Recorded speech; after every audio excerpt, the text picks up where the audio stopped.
Hello everyone, welcome back to my channel. जैसा कि हम बात कर रहे थे ऑफिस रेटिंग एंड कोचिंग, जो कि बीपीएड सेमेस्टर फर्स्ट का सब्जेक्ट है, जिसमें हमने यूनिट 1 और यूनिट 2 को कवर किया था।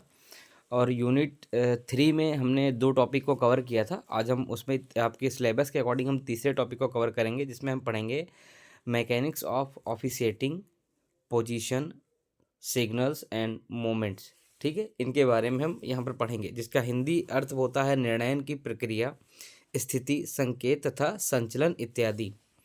तो सबसे पहले हम देखते हैं मैकेनिक्स ऑफ ऑफिसेटिंग के बारे में। उसको पढ़ते हैं हम। ये क्या चीज़ है? वह नियमित प्रक्रिया जिसके अंतर्गत क्रीड़ा निर्णायक अपने कार्यों अथवा उत्तरदायित्वों का पालन करता है, उसे निर्णयन प्रक्रिया कहते हैं। मतलब जो एक ऑफिशियल है, जब वो जो अपने निर्णय लेता है और उनका जो भी निर्णय है उनका पालन करता है, तो वो क्या कहलाता है? निर्णय प्रक्रिया कहलाता है। ठीक है, मतलब मैकेनिज्म ऑफ ऑफिसेटिंग कहलाता है। फिर आगे देखते हैं निर्णय प्रक्रिया के 2 महत्वपूर्ण क्षेत्र हैं। इसके 2 महत्वपूर्ण क्षेत्र हैं। सबसे पहला जो है उसको वो है संकेत, दूसरा जो है स्थिति। किसी खेल स्पर्धा में जिसमें एक से अधिक खेल निर्णायक होते हैं, तब निर्णय प्रक्रिया 3 आयामी डायमेंशियल डायमेंशनल हो जाती है। इस मामले में टीम कार्य, जो टीम वर्क होता है, वो इस क्षेत्र का तीसरा भाग बन जाता है। इस प्रकार हम कह सकते हैं कि व्यावसायिक प्रदर्शन, संकेत की प्रक्रिया, स्थिति तथा टीम वर्क बहुत आवश्यक अवयव है। आगे देखते हैं इसके अंदर ही नियमावली अथवा विभिन्न साधनों की सहायता से संकेतों को क्रीड़ा निर्णायकों द्वारा दिया जाता है। सामान्य ये संकेत विभिन्न खेलों में क्रीड़ा निर्णायकों द्वारा आवाज़ के माध्यम से अथवा विभिन्न शारीरिक इशारों द्वारा किए जाते हैं। मतलब जो भी निर्णायक के संकेत होते हैं, वो या तो आवाज़ के द्वारा होंगे, या तो विसिल के द्वारा होते हैं, या तो इशारों के द्वारा होते हैं, जहाँ पे सिग्नल्स दिए जाते हैं।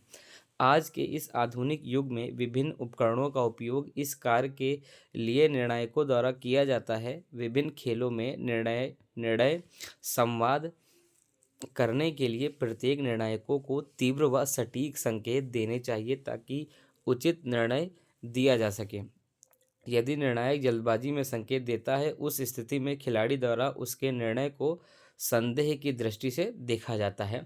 ठीक है, अब इसी में ही हम आगे पढ़ेंगे। आपके सिलेबस के अकॉर्डिंग पोजीशन के बारे में देखते हैं। ठीक है, सबसे पहला पॉइंट इसके अंदर है प्रत्याशित खेल। अच्छी स्थिति के लिए यह अनुमान लगाने की आवश्यकता है कि खेल आगे कहाँ होगा। मतलब जो भी निर्णायक है, ठीक है, उसको पता होना चाहिए कि जो भी कंपटीशन है कब और कहाँ पे होगा। ठीक है, इन सभी चीज़ों का उसको ज्ञान होना चाहिए।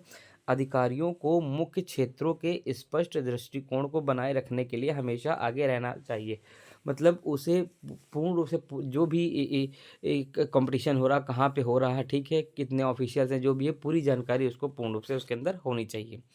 दूसरा उसके अंदर आता है कवरेज क्षेत्र। कई खेलों में अधिकारियों की एक टीम शामिल है और प्रत्येक में एक निर्दिष्ट कवरेज क्षेत्र है। अधिकारियों को अपने क्षेत्र में रहना चाहिए और अन्य क्षेत्रों को कवर करने के लिए अपने सहयोगियों पर भरोसा करना चाहिए। मतलब कई सारे खेल आप ऐसे देखते हो जिसके अंदर एक से अधिक ऑफिशियल की आवश्यकता पड़ती है, तो वो अपना जो उनको काम मिला है उसके साथ साथ वो अन्य ऑफिशियल का भी काम देखते हैं, और ताकि जो भी कंपटीशन है वो सुचारू रूप से कंप्लीट कराया जा सके।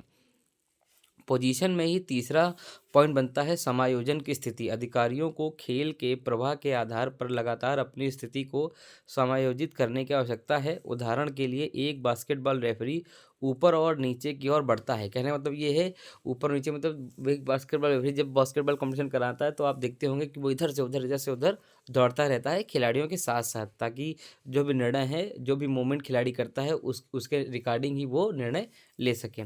ठीक है, बढ़ता है। एक फुटबॉल का रेफरी खिलाड़ी के साथ ही दौड़ता है ताकि सही निर्णय दे सके। अब देखा होगा, जो फुटबॉल में रेफरी खिलाता है, वो क्या करता है, वो जो खिलाड़ी जो भी है उसके साथ दौड़ा ही करता है। वो देखता है कहीं कोई फाउल ना हो जाए, कहीं कोई किसी को मतलब कहीं किसी को गलत टच ना कर दे।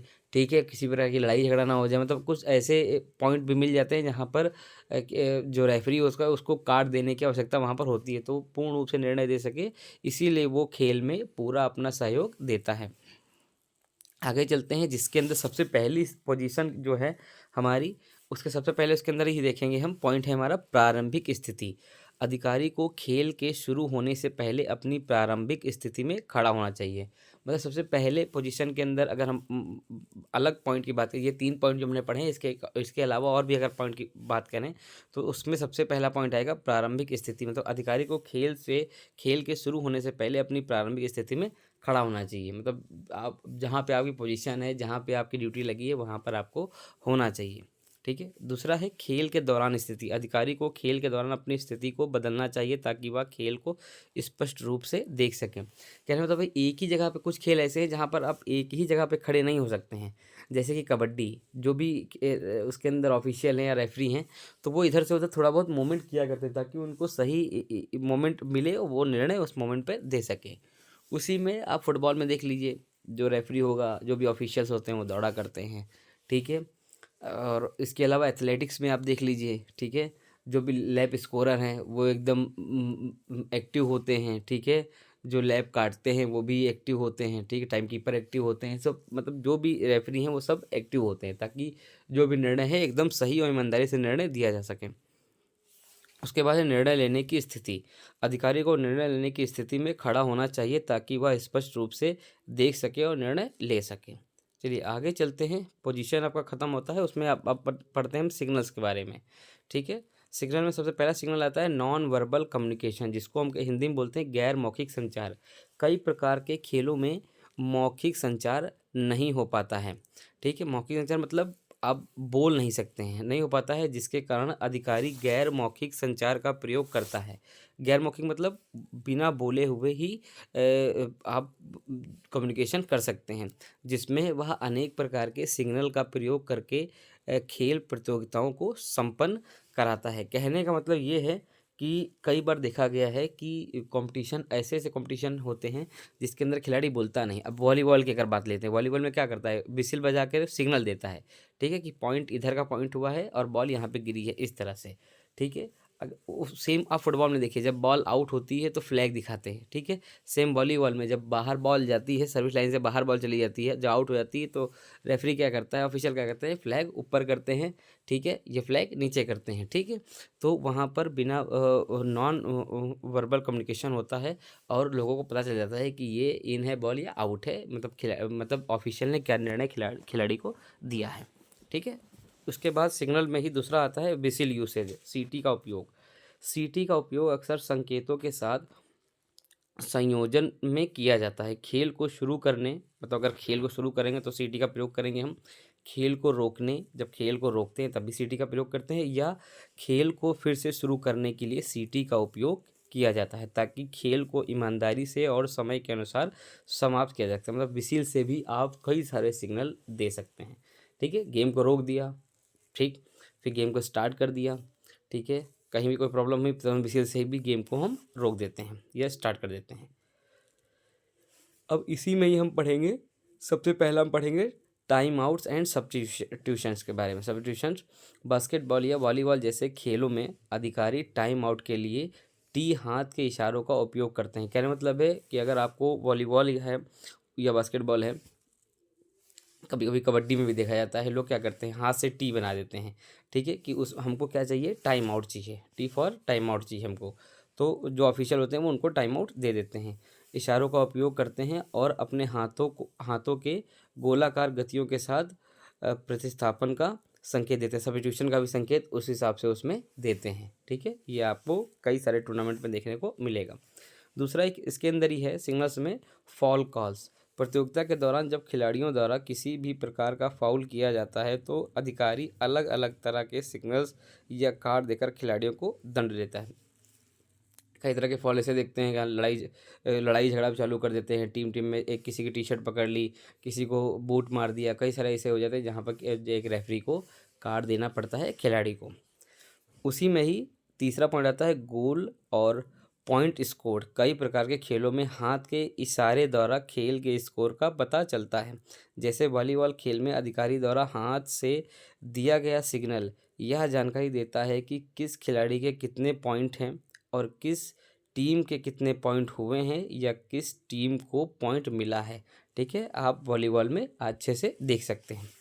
चलिए आगे चलते हैं और इसी में ही हम आगे देखते हैं गेम स्टार्ट और एंड। खेल अधिकारी द्वारा बजाई गई सीटी और हाथों से दिया गया सिग्नल यह संकेत दिलाता है कि खेल प्रारंभ किया गया है तथा खेल की समाप्ति के लिए खेल अधिकारी द्वारा स्टॉप वॉच को बंद करना यह संकेत दिलाता है कि खेल को समाप्त कर दिया गया है। आप देखते होंगे विसिल बजाते हैं तो गेम स्टार्ट हो जाएगा।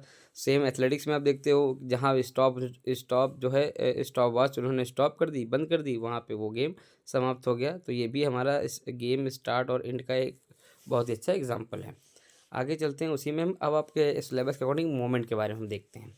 ठीक है, मोमेंट में सबसे पहले हम पढ़ेंगे कांस्टेंट मोबिलिटी मतलब निरंतर गतिशीलता। बास्केटबॉल, फुटबॉल और हॉकी जैसे तेज़ी से विकसित खेलों में, मतलब तेज़ी से विकसित खेलों का मतलब ये है कि मतलब वहाँ पर आदत आधे ज़्यादा चीज़ें आपको मोमेंट जो होगा वो फास्ट मिलेगा, दौड़ता हुआ खिलाड़ी मिलेगा। बास्केटबॉल में दौड़ते हैं, फुटबॉल में भी, हॉकी में दौड़ते हैं। ठीक है, तेज़ी से विकसित खेलों में अधिकारियों को लगातार निर्देश देने के लिए इधर से उधर दौड़ना पड़ता है। जो भी रेफरी इसके अंदर ड्यूटी करते हैं उनको इधर से उधर दौड़ना पड़ता है, तभी वो निर्णय दे पाते हैं, ताकि सही समय पर सही निर्णय दिया जा सके, जिससे खेल सुचारू रूप से संपन्न कराया जा सके। अगर वो भी नहीं दौड़ेंगे इस खिलाड़ियों के साथ में तो वो सही निर्णय अपना नहीं दे पाएंगे। ये पहला मोमेंट इसके अंदर दर्शाता है निरंतर गतिशीलता का मोमेंट।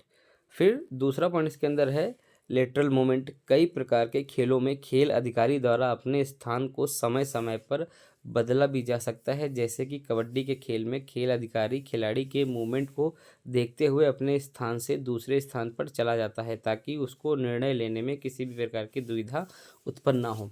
कबड्डी का जो रेफरी होता है वो क्या करता है, जैसे ही कोई रेडर रेड डालने के लिए गया दूसरे के पाले में, तो वो उसके साथ साथ में साइड साइड चलता रहता है, देखता रहता है कि कोई भी ऐसा मोमेंट ना हो ताकि उसे किसी भी प्रकार की गलती हो। कभी रेडर ने बोनस लिया, आप नहीं देख पाए तो एक उसका बोनस छूट गया। तो ये सब एक रेफरी की ड्यूटी होती है ताकि गेम को सुचारू रूप से अच्छे से चला सके, गेम में किसी भी प्रकार की दुविधा उत्पन्न ना हो। आज का जो हमारा टॉपिक था वो यहीं पे समाप्त होता है। मिलते हैं एक नई टॉपिक के साथ। चैनल पे अगर आप नए हैं तो चैनल को सब्सक्राइब करें। मिलते हैं एक नई वीडियो के साथ, जब तक के लिए जय हिंद, जय भारत।